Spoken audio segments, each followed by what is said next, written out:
Hey Stephanie, I am Adam Needens, and this is my peer review over your video. I thought you did an excellent job on your presentation. I really liked your theme and your background that you had. I had never seen that one before, so I'd be very interested to know where you got that or how you made that. I thought it was really, really interesting and cool.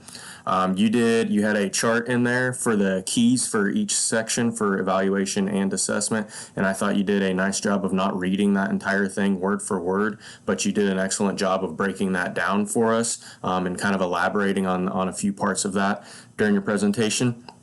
I didn't think about your part where you had for the assessment on how students reach an answer, not just do they know the answer, but how do they actually get to that answer. And I think that's a key part for students to get to that point to where they can explain things as well.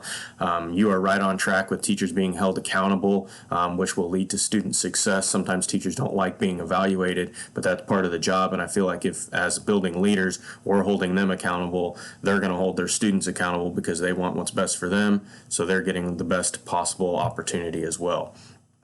You helped me see different information that maybe I hadn't seen before going through some of that stuff. And you also had a different style of creating a presentation that I had never seen either. So both of those were very cool. You seem to have a very good knowledge base with your culturally responsive practices, as well as the key to building relationships with students. So I would say I'm very excited to see, maybe for myself and for you, more importantly, that you're able to take those two parts especially and continue that into your classroom and then eventually into your building as the administrator. So good luck with everything. I thought you did an excellent job. Thank you.